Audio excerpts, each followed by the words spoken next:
શ્રદ્ધા, બોલો. હજી કેરીવાળું પત્યું નહીં તારે? કેરીવાળું નહીં પત્યું, હજી અથાણું રહી ગયું હતું ને.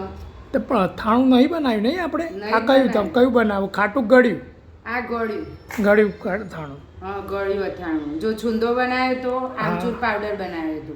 હા પણ હજી અથાણું બાકી હતું, જે આપણે બહુ ખવાતું નહીં, એટલે ખાલી એક જ કેરીનું અથાણું બનાવવાનું હોય. તો અથાણા સિવાય કોઈ બીજું હોય હજી બાકી હે? બાકી અને આ એક કેરીની ચમચમ બનાવવાની. લ્યા છોકરો ચાનો ચમચમ ચમચમ કરું તો મેં તો એક કેરીનું અથાણું બનાવીએ અને એક કેરીનું ચમચમ બનાવીએ. તો અથાણું બનાવવા માટે આપણે કેરીનો છોલવાની નહીં, છોતરા હાથે જ આવા કટકા કરી દેવાના. નાના મોટા જેવા તમને ફાવતા હોય, કમ્ફર્ટેબલ હોય, તમે જે રીતે કરતા હોય એ રીતના કટકા કરવાના. આપણા ઘરમાં આવા મીડિયમ સાઇઝના કટકા ખવાય કેરી માટે, તો આપણે એ કરી લઈએ. ત્યાં એક કેરી કાપી દઉં અને પછી ચમચમ માટે બી કેરી કાપવાની, હજી એ બી હું બતાવી દઉં. પણ ચમચમ માટે કેરી છોલીને કાપવાની. ચમ દે પછી એના છોતરા આવું સૂકવાય, પછી તમે ડૂચા ભરો ને તો છોતરાનો ટેસ્ટ આવે, બરાબર. કેરીનો થોડોક ટેસ્ટ કડવો. ના આવે ચમચમમાં. એટલે ચમચમ માટે કેરી છોલવી જરૂરી છે. જો આ અથાણાના કટકા થઈ ગયા અને આ ચમચમની ચીરીઓ પડી જઈ. જુઓ, ચમચમ માટે આવી ચીરીઓ પાડવાની, બરાબર. હવે પહેલાં આપણે અથાણાનું કરીશું. તો અથાણાનું પહેલાં આથવા માટે મૂકવું પડશે. તો એના માટે અડધી ચમચી મીઠું નાખીશું અને અડધી ચમચી હળદર. હળદરનું પ્રમાણ બહુ જ ઓછું રાખવાનું, બહુ નહીં, બસ આટલું જ. અને એનો બરાબર મિક્સ કરી દેવાનું. હળદરનું મીઠું નખાઈ જાય પછી એને આપણે 8 થી 10 કલાક માટે મૂકવાનું, જેથી આપણા જે કટકા કરે ને કેરીના થોડા પોચા થઈ જાય, બરાબર. તો આ રીતે હળદરનું મીઠું નખાઈ ગયું. હવે એને ઢાંકીને 8 થી 10 કલાક માટે મૂકીશું, અથવા તો આખી રાત, જે પ્રમાણે તમને અનુકૂળ આવે એ પ્રમાણે મૂકો. હવે આપણે ચમચમના મસાલા કરીએ. તો ચમચમના મસાલા કરવા માટે પહેલાં તો આવશે ખાંડ. જે પ્રમાણે ગળું ખાતા હોય એ પ્રમાણે ખાંડ નાખવી, વધારે ઓછી જે રીતે તમને ભાવતું હોય એ પ્રમાણે, પણ ખાંડ નાખવાની ટેસ્ટ સારો આવે. પછી મીઠું, એ પણ ટેસ્ટ અનુસાર મીઠું નાખવાનું. પછી આવશે જલજીરા. આ જલજીરા રેડીમેડ છે, જનાનીનું જલજીરા છે એ નાખવાનું.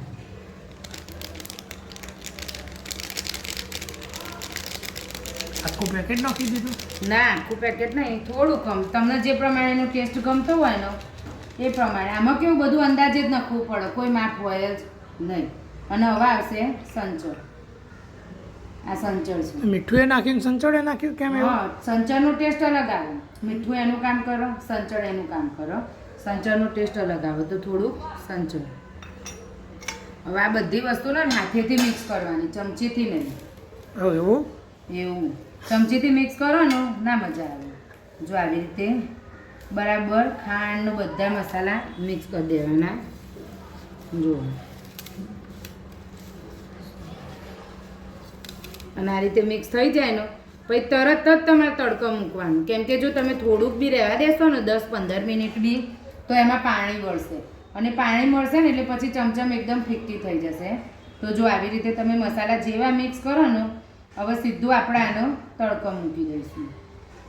તો કેટલા દિવસ તડકો મૂકવાનો? 2 દિવસ, જ્યાં સુધી કડક ના થઈ જાય, આપણને ચમચમનું ટેક્સચર ખબર પડે એ રીતની કડક ના થઈ જાય ત્યાં સુધી મૂકવાનું. પછી કાચની બરણી ભરીને આખો વરસ એન્જોય કરવાનું. છોકરાને બી મજા આવે અને આપણને એ ભાવે. કોઈક દિવસ માંદા હોય ને એવું કોઈ હોય, મોઢું ખરાબ થયું હોય તો ચમચમનો ટેસ્ટ સારું લાગે. સુગંધ મસ્ત આવે હો, સ્મેલ આવે ને મસ્ત. એકદમ મસ્ત સ્મેલ આવવા માંડી હવે બધી. આપણો તડકો મૂકી આવીશું.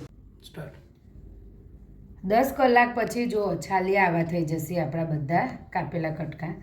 દેખો, થોડાક પોચા થઈ જશે, આમ તૂટે પણ નહીં ને ઢીલા થઈ જશે. હવે આપણે એનો 2 થી 3 કલાક કપડા ઉપર પાણી બધું ચૂસાવા દેવાનું. આવી રીતે મેં નિતારી દેતા હતા કાણાવાળા એમાં, અને આવી રીતે પોડા કરી દેવાના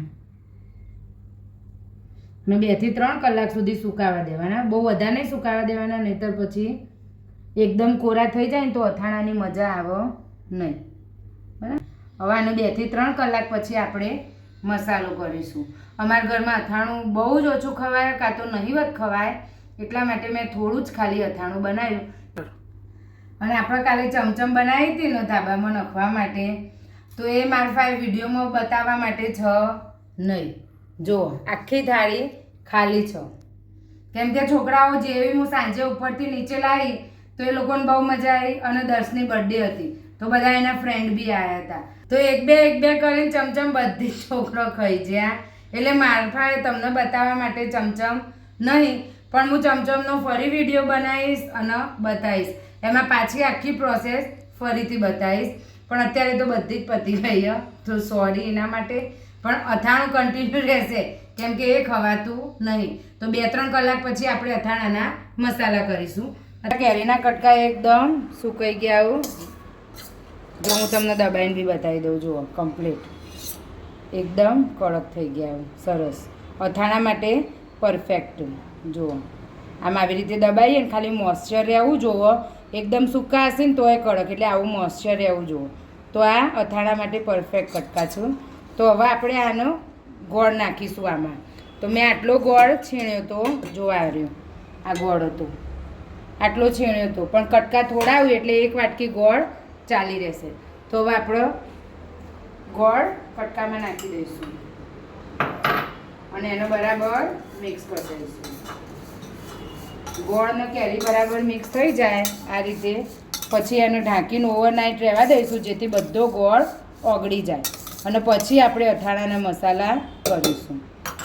તમે ગોળનું પ્રમાણ વધઘટ કરી શકો છો, જે પ્રમાણે તમને ખાવું હોય એ પ્રમાણે, પણ આટલું બરાબર છે.